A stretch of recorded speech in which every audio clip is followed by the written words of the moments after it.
Good morning students. बात करते हैं चैप्टर सेकंड के बारे में। किशोरावस्था में सामाजिक संवेगात्मक संज्ञानात्मक विकास, सामाजिक विकास के बारे में आपको बता चुका हूं। इस वीडियो में बात करें संवेगात्मक विकास के बारे में। देखिए, शारीरिक और मानसिक स्थिति की उद्दीपित क्रियाओं को सहने की और उनका उचित प्रत्युत्तर देने की क्षमता का विकसित होना संवेगात्मक विकास कहलाता है। यानी शारीरिक और मानसिक स्थिति की उद्दीपित क्रियाएं, उद्दीपित का मतलब आपके शरीर में शारीरिक मानसिक रूप से कौन कौन से उद्दीपन, कौन कौन से विचार उत्पन्न हो रहे हैं, उन क्रियाओं को सहने की क्षमता आपके शरीर में विकसित हो गई और सहने के बाद उनका प्रत्युत्तर यानी उनका उत्तर आप क्या देंगे। जिसे आपको कोई ताने मारता है, कोई भी चीज करता है, तो उनको सहने के बाद आप उनका प्रत्युत्तर देने की क्षमता आपके शरीर के अंदर विकसित होना ही क्या कहलाएगा, संवेगात्मक विकास कहलाता है। बाल मनोवैज्ञानिक जिस्टेन ने होने किशोर अवस्था को तूफान और तनाव की अवस्था बताया है, जो कि हम पिछले अध्याय में पढ़ चुके हैं। इसमें इसलिए बताया कि इस अवस्था में संवेगात्मक विकास अपनी चरम सीमा पर होते हैं, यानी जो भी आपके दिमाग में विचार होते हैं वो किशोर अवस्था तक आते आते अपनी चरम सीमा पर पहुंच जाते हैं। अर्थात यहाँ जो किशोर है, जो करना चाहता है वो उसको करके ही रहता है। अर्थात अपने विचारों में उथल पुथल इतनी आ जाती है कि वो किसी का कहना सही गलत को मानना नहीं मानना, उसके दिमाग में प्रत्युत्तर देने की क्षमता इतनी हो जाती है कि मैं ही सही हूँ, सामने वाला गलत है। तो उन विचारों को विमर्श करने की क्षमता उसके अंदर स्वतः ही उत्पन्न हो जाती है, वो अपनी चरम सीमा पर आ जाते हैं। मान लीजिए तूफान तनाव इसको क्यों कहा गया, क्योंकि जिसमें आप जो करना चाहते हैं वो आप करके रहते हैं। आपके दिमाग में कई प्रकार के गलत सही सवाल जवाब आते रहते हैं, आप उनको करते हैं सक्षम है। कोई आपको सही सलाह देता है तो आप उनको करने में असक्षम होते हैं, मना कर देते हैं, बल्कि उसका गलत उत्तर सामने वाले को देते हैं, परिवार वालों को देते हैं, अपने शिक्षक को देते हैं। तो इसलिए इसको तूफान तनाव की अवस्था कहा गया है। अपने विचार यानी संवेग अपने विकास की चरम सीमा पर पहुंच जाते हैं। कुछ मनोवैज्ञानिकों ने यहाँ पे बताया कि सांवेगिकता की उथल पुथल यानी कि विचारों की उथल पुथल या किशोरों के सांवेगिक विकास यानी कि किशोरों की जो सामाजिक विकास यानी विचारों के विकास पर व्यक्ति की सामाजिक जटिलता, सामाजिक जटिलता का मतलब समाज आपको चारों ओर से घेर लेता है। आप गलत करोगे तो समाज के लोग आसपास में पड़ोसी आपको ताने मारेंगे कि वो गलत है या सही है। वो सामाजिक संबंधों की व्यापकता यानी समाज में आपके परिवार के या आप कितने संबंध स्थापित हो जाते हैं, इन आदि का सम्मिलित रूप से आपके सामाजिक विचारों पर या विकास पर क्या होता है, गहरा प्रभाव पड़ता है। क्योंकि सामाजिक जटिलता और सामाजिक संबंध आपके सामाजिक विचारों पर गहरा प्रभाव डालते हैं। सही गलत आप समझते ही नहीं है और समाज के प्रतिबंधों में बन जाते हैं। देखिए, आगे हम बात करते हैं किशोरावस्था की अनगिनत आवश्यकताएं। उदाहरण हम यहाँ पे जानेंगे। आवश्यकताएं सपने होते हैं आपके, आप उनको पूरा करना चाहते हैं, परंतु समाज की जटिलता और उनके संबंधों में आपको जकड़ लिया है। समाज के अनुसार आपको चलना पड़ेगा, परिवार के अनुसार चलना पड़ेगा। यद्यपि इनका पूर्ण होना जरूरी भी नहीं। आप जो सोच ले वो सही और संपन्न हो, आपने सोच ले कि मेरे को ये काम करना है वो गलत है, वो संपन्न हो, ये जरूरी तो नहीं। और जब इनकी पूर्ति नहीं होती है तो आपको क्या, आपके शरीर या दिमाग में क्या संवेग यानी क्या विचार आते हैं, आप कुछ निराश हो जाएंगे, अंतर्द्वंद की उत्पत्ति यानी अंदर अंदर आप घुटेंगे और संवेगात्मक संतुलन आपका क्या होगा, बिगड़ने लगेगा। यानी आपके विचारों का, आपका मानसिक और शारीरिक संतुलन बिगड़ने लगेगा। आप खाना पीना छोड़ दोगे, आप गलत शब्द सामने वालों से बोलना शुरू कर दोगे, घर वाले हो चाहे समाज के व्यक्ति हो, आप उनसे भला बुरा बोलोगे, तो आपका संतुलन क्या हो गया, यहाँ पे बिगड़ गया। क्यों? क्योंकि जो आपके कार्य थे या जो आपकी आवश्यकताएं थी उनकी पूर्ति नहीं हो पाई। जब पूर्ति नहीं होती है तो आपके शरीर में क्या होती है, उथल पुथल होने लगती है और आप क्या करते हैं, आप शब्द बोलना शुरू कर देते हैं। किशोर अवस्था के संवेग उत्तर बाल्यावस्था की होते हैं। जिसे उत्तर बाल्यावस्था हमने माना है 6 से 12 और 12 से 17 वर्ष की अवस्था को हमने उत्तर बाल्यावस्था माना है। फिर उसके बाद आपकी किशोर अवस्था प्रारंभ हो जाती है।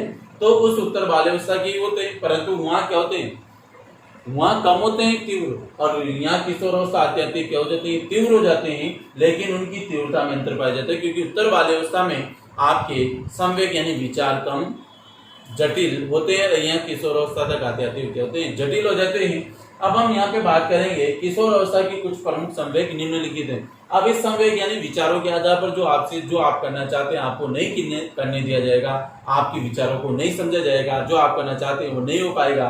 तो आपके किशोर अवस्था में कुछ इस प्रकार के संवेग उत्पन्न होते हैं, वो देखिए। नंबर 1, क्रोध। मान लीजिएगा आपको कोई भी कार्य नहीं करने दिया जाता है तो आपको क्या होगा? गुस्सा आएगा।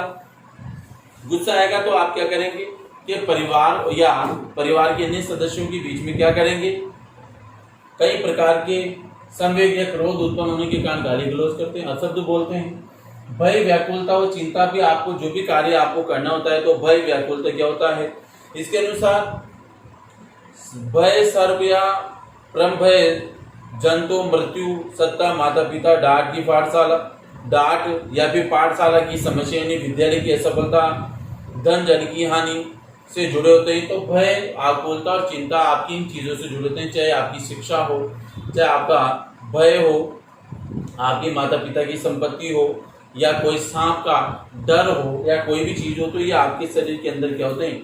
भय व्याप्त होते हैं। भय के कारण क्या होता है कि वास्तविक वस्तुओं अथवा परिस्थितियों के स्थान पर काल्पनिक वस्तुओं अथवा वार्तालाप द्वारा गहराने वाला भय क्या कहलाएगा? आपको भय कहलाता है। मान लीजिए मैं आपको उदाहरण देता हूँ भय का, कि किसी अंधेरे कक्ष में किसी रस्सी को डाल दिया जाए, वो रस्सी आपके उठने पर आपके पैर में उलझ जाती, तो आपको क्या भय व्याप्त होगा?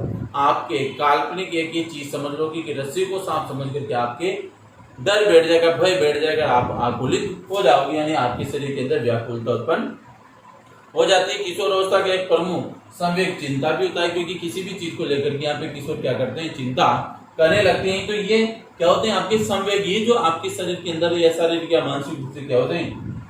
उत्पन्न होने लगते हैं। इसके बाद ईर्ष्या। अब ईर्ष्या क्या होता है कि ईर्ष्या किशोर में तीव्र छुपे हुए रूप से प्रदर्शित होती है। क्योंकि ईर्ष्या क्या होती है? ईर्ष्या कब होती है? जैसे घर परिवार में माता पिता हमें प्रेम नहीं करते हैं, या प्रेम से वंचित रहने पर आपके शरीर के अंदर आक्रामक शारीरिक आक्रमण के स्थान पर शाब्दिक आक्रमण अधिक होने लगते हैं, क्योंकि आप शब्द के आधार पर बोलने लगते हैं कोई मुझे प्रेम नहीं करता है। जब विषम लिंगी आपकी उपेक्षा करते हैं, यानी कि लड़कियां लड़कों की और लड़के लड़कियों की, तब ईर्ष्या का भाव क्या होता है?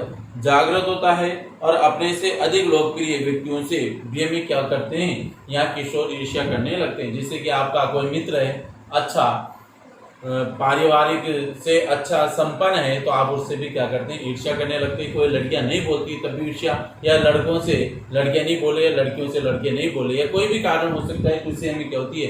पैसे कोटी से लेकर के दोस्तों में, किशोरों में ईर्ष्या होने लगती है। वो बड़ा आदमी, वो छोटा व्यक्ति है, तो उसके अनुरूप, या पढ़ाई से संबंधित कोई आगे चल रहा है पढ़ाई में, आप पीछे हैं, तो जो अच्छा पढ़ने वाला है तो उससे भी ईर्ष्या आप करने लगते हैं। तो ये क्या होते हैं? संवेग हैं। इसके बाद स्पर्धा। आजकल क्या हो गया? कंपटीशन हो गया।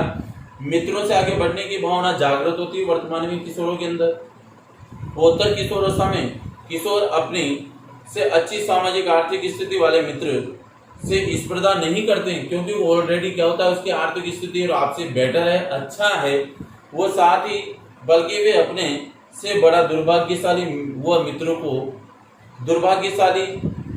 को भाग्यशाली मानते हैं। यानी कि जो स्पर्धा उससे होती है जो अच्छा है, आर्थिक स्थिति से संपन्न है, तो दुर्भाग्यशाली किसको मानेगा? खुद को मानेगा, क्योंकि उसके पास वो तो संपन्न है। इसलिए उसके शरीर में मानसिक रूप से क्या होती है? स्पर्धा आ जाती है कि ये तो संपन्न है, ये आगे बढ़ रहा है, मैं पीछे हूँ। तो इस प्रकार से आजकल हम क्या करते हैं? होड़ा होड़ में लगे हुए हैं, कंपटीशन में इतने लगे हुए कि मैं किसी से आगे निकलूं, परंतु किसी की आर्थिक स्थिति का मुकाबला एक साथ नहीं कर सकते। हम एकाएक करोड़पति नहीं बन सकते। जैसा कि आपका मित्र करोड़पति है तो आप करोड़पति बनने की इच्छा नहीं, तो आप क्या मानोगे अपने आप में कि मैं दुर्भाग्यशाली हूँ कि ये तो आर्थिक स्थिति संपन्न है और मैं नहीं हूँ। तो ये स्पर्धा हो गई। स्नेह की बात करें हम यहाँ पे, इसलिए है कि किशोरों का स्नेह उन लोगों पर केंद्रित होता है जिनके साथ उनके सुखमय संबंध होते हैं। सुखमय का मतलब जो आपको सुख देते हैं, चाहे वो आपके माता पिता हो, चाहे वो आपके गुरुजन हो, या समाज के रिश्तेदार हो, या लड़के लड़कियां हो, जो आपको ज्यादा प्रेम करता है उनके साथ वो सुख यानी सुख की भावना का आनंद या संबंध होता है, और जिनसे वे भरपूर प्यार वो सुरक्षा का एहसास होता है, वो उसने क्या करते हैं? इसने करने लगते हैं। वो संवेग है। संवेग यानी विचार तभी उत्पन्न होते हैं, जो आपसे प्रेम करेगा आप उससे ज्यादा लगाव रखोगे, और जो आपसे प्रेम नहीं करेगा उससे लगाव नहीं रखोगे। वही चीज आ जाती है। इसके बाद हर्ष। हर्ष का मतलब यहाँ पर हमने बताया कि किशोरों को हर्ष उस समय होता है नहीं, हर्ष का मतलब वो हर्षोत्साहित हो जाते हैं, खुश जब हो जाते हैं जब वो सफलता पूर्वक अपना कार्य पूरा कर लेता है। जैसे मान लीजिए किसी बच्चे को वर्क दिया जाता है, छोटे बच्चे को, छोटा बच्चा जब अपना कार्य पूर्ण रूप से संपन्न कर लेता है तो संपन्न करने के बाद वो खेलने कूदने के लिए इतना खुश हो जाता है कि मुझे कोई कार्य नहीं है, मेरे ऊपर कोई भार नहीं है, मैं अब खुश हूँ। तो अपने कार्य को संपन्न करने के लिए खुश हो जाता है, कार्य करने के बाद बिल्कुल वो फ्रीडम हो जाता है। साथ ही हर्ष क्रोध भय व ईर्ष्या आदि से उन्मुक्त भी करता है। उन्मुक्त का मतलब हर्ष यानी खुश जब रहता है तो इन सब चीजों को क्या होता है, जैसे भय, व्याकुलता, चिंता, ईर्ष्या, प्रतिस्पर्धा, इन सबको क्या होता है, खुशनुमा व्यक्ति या बच्चा है किशोर क्या होता है, इन चीजों को भूल जाता है। इसके बाद हम जिज्ञासा की बात करें। किशोर अवस्था में जिज्ञासा के क्षेत्र क्या होते हैं, बदल जाते हैं और जिज्ञासा की पूर्ति के लिए किशोर अनेक प्रकार के प्रश्न भी एक दूसरे से करता है। अगर हम यहाँ पे जिज्ञासा की बात करते हैं तो जिज्ञासा क्या है आपके, मैं आपको इसका अर्थ बता दूं कि जिज्ञासा किसी वस्तु विशेष या घटना को जानने की इच्छा क्या कहलाती है, जिज्ञासा कहलाती है। क्या आप किसी घटना विशेष के बारे में जानना चाहते हैं तो वो क्या है, आपकी जिज्ञासा। क्योंकि आपको पता है किशोर क्या करते हैं, किसी भी चीज को जानने की इच्छा उनके अंदर जागृत होती है, क्योंकि जीवन संवेगों का जीवन में बहुत महत्व है। आत्म पुष्टि के लिए तथा संतुष्टि के लिए नाटक, वाद विवाद, उत्सवों में सक्रिय में भाग लेना। माता पिता शिक्षक को चाहिए कि वे बालकों की क्रियाओं में बाधा न देकर उनके क्रोध, भाव और भय उत्पन्न करने में सहायक परिस्थितियों को दूर कराकर उनका क्या करें, साथ दें। यानी कि हम कह सकते हैं कि किशोर में अपराध की प्रवृत्ति को अगर घटाना है तो उनके अंदर किसी चीज को जानने की इच्छा को हमें क्या करना पड़ेगा, जागृत करना पड़ेगा। इसलिए अपराधिक प्रवृत्ति को रोकने के लिए हमें क्या करना पड़ेगा, उसको सुरक्षा का भाव, स्वतंत्रता प्रदान करना, पर्याप्त इसमें भाव रखना, मार्गदर्शन करना। अगर हम बच्चों या किशोरों का मार्गदर्शन करेंगे, उनको स्नेह प्रेम करेंगे तो वो अपराधिक प्रवृत्ति पर न जाकर के किसी भी चीज को, मान लीजिए कि आपके लिए कोई भी कार्य है, अब कोई गलत कार्य जैसे कोई नशा करता है तो आपके शरीर या आपके दिमाग में क्या प्रश्न आएगा कि मुझे भी नशा करना चाहिए, इससे क्या होता है, तो आप उसको जानने की इच्छा जागृत हो रही। अब आप अगर उस नशे को करते हो या उस नशे के बारे में अगर हम थ्योरिकल आपको समझा दें तो आप क्या उस चीज पे या उस आपराधिक प्रवृत्ति पर जाएंगे, नहीं जाएंगे, क्योंकि उसको समझाना ही हमारा सबसे बड़ा उत्तरदायित्व। तो माता पिता शिक्षक द्वारा आपकी जिज्ञासा या जानने की इच्छा को भली भांति थ्योरिकल रूप से समझा दिया जाता है तो बच्चा उस चीज को समझ जाता है और उसके अलावा गलत राह पे नहीं जाता है। तो इस प्रकार यहाँ पर्याप्त सुरक्षा की भावनाओं को ध्यान में रखते हुए अच्छे बुरे का ज्ञान, वाद विवाद, नाटक में भाग लेकर के बच्चा नाटकीय प्रवृत्ति में, जैसे मान लीजिए कि कोई शराबी का नाटक क्या है, बच्चा नहीं कर सकता क्या, वाद विवाद भी कर सकता है, नाटक में कर सकता है। तो उसकी भावनाओं को या जिज्ञासा को समझने के लिए उसने एक नाटक किया और उस नाटक के आधार पर उस जिज्ञासा को उसने पूर्ण कर लिया और खुद भी समझ गया। तो आज हमने संवेगात्मक विकास के बारे में इस वीडियो के अंदर बात की है। कल हम बात करेंगे इसमें संज्ञानात्मक विकास के बारे में। इसके साथ ही आपका चैप्टर कल ही समाप्त हो जाएगा। Thank you so much.